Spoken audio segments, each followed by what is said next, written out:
everybody's been watching it with keen interest, including my next guest. That will be the new St. Augustine football coach, Mr. Joe Kremer. Coach, thanks for coming in. Congratulations. Let's start there. Thanks for having me, Paul. I appreciate it. Let's just quickly look at a bio that we put together. You are in the fourth year teaching coaching at St. Augustine. You were the defensive coordinator a year ago. You were, up until Monday, the track and field coach and a 3-year starting defensive lineman for the University of Indiana, so you know hard-nosed football as well as anybody on the planet. Let's just talk about the gig. It is one of the most sought-after coaching jobs in the county, and you get it.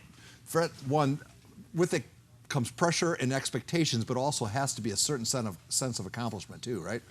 Absolutely. I mean, St. Augustine High School is a special place. I feel honored to be the head coach there and lead the program. And, you know, we have 170 plus kids in our program out of 700 boys in our school. So, you know, that's a big responsibility.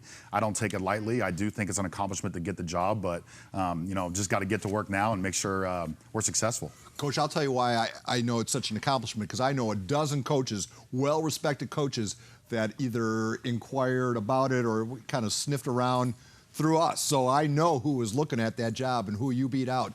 So, man, that's a feather in your cap. Could you talk a little bit about the guy who you were working for, Coach Sanchez? What have you learned from him? What are you going to replicate? What are you going to do differently? Well, Coach Sanchez, first off, is probably one of the best football coaches I've ever seen in my entire life, and I've been around football for a long time.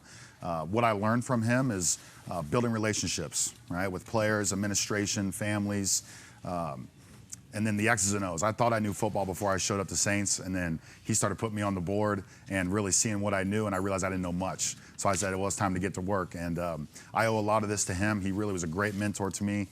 He's a great friend of mine, him and his family. As far as stuff we changed, probably not a whole lot, Paul, because we're pretty successful over the last 7 years. Okay, well, I could, or let's maybe change this. Let's talk about high-profile kids. There's always going to be high-profile kids going through your program. Some are going to want to improve their national brand and identity by participating in national camps, maybe at the expense of team functions. How are you going to handle that? Well, I think it's a case-by-case basis, but I do recognize the importance of those athletes getting exposure for the next level. And so that's something I'm all for, sending them to a Rivals camp or a Nike camp or whatever it may be. Now, we got to be careful and not get these kids overexposed and working too hard throughout the summer. So it'll be a case-by-case basis, but I think it's an important thing for them, and I support it, you know, fully. All right, I assume up until recently you're all for kids wanting to play on the track team. Absolutely, yeah. And has that changed? Is there a philosophy about two-sports kids? I'm a big believer in multi-sport athletes, and as well as our school. Right? We only have 700 boys, and we have, I think, 15 varsity sports. So we need to share some athletes, and I think a lot of college coaches, if you've seen Urban Meyer on Facebook or, you know, going around the internet, they prefer the two-sport athlete. So I think it's important. I highly encourage it. It's something I'll continue to be part of my philosophy. I think it's good for the young Even student if athletes. State finals conflict with spring practice? Absolutely. State finals, you go win your state, you know, get your medal, get up on the podium, you know, do what you got to do, and we'll get you as soon as you're done with that. You know they're going to be in shape. We were leading into your interview. Obviously, a very important topic is going on through the state of California. Rick Willis is doing a 3-part series on it. CTE and political football. We call it that way because politicians are now involved, perhaps trying to stamp out youth football in the state of California. First of all, your thoughts about that? Well, I can see the concern. People are worried, and, you know, we're trying to collect data and see what exactly is going on with this. But I do truly believe that the benefits of football outweigh the risks. I think it tests your mental capabilities, makes you very tough. I mean, it's a hard sport, and it's hard because it hurts at times, right? But once you realize that thrill of victory, I think it's important that you build on that, right? Get kids interested, keep them safe. We're dedicated at Saints. I know a lot of coaches across the county are dedicated to teaching kids how to play the game in a safe manner, as safe as possible. We're going to roll a bit of Rick's stories. Why don't you react to these sound bites? Go ahead, roll, guys. People will focus on concussion numbers. This is about, for me, the subconcussive hits. It's how many times does your brain rattle inside your skull during a regular practice in basketball? And the answer is none, unless you get a concussion once a month. So you have one. Football, I can name 20, 30 times a day, every practice. I mean, that's the issue people aren't getting. It's the shaking inside the skull every single I think it's up to the parents. You know, I think each parent is going to make a decision based upon the information they have as to, you know, what they're going to get their kids involved in, no matter what the sport is. So I guess it's just good timing on Rick's part that this series is going out just as the NFL is releasing its 2017 concussion numbers, where the concussions are up 16%.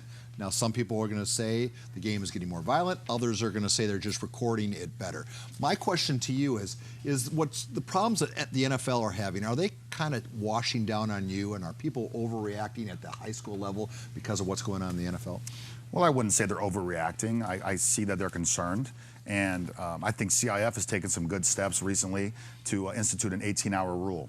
So that means competition, weightlifting, and practice per week, you can only have a total of 18 hours, right? So I really do believe that we need to teach young football players, how to hit, how to stay safe and hit, because you don't want that to be the first time they go out on the field on Friday night and start having contact. So we do need to teach them how to play the game. CIF has taken some steps necessary, and I know a lot of the coaches throughout San Diego County are really serious about, doing all we can to keep the game as safe as possible.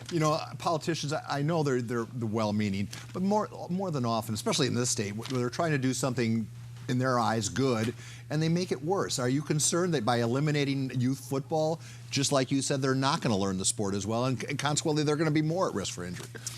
I think it is concerning. I'm not a politician, I'm a football coach, but obviously I would love for a young man to show up to campus and know how to tackle safely. I mean, I think that's a benefit to that athlete, and I think that's something that you just can't deny.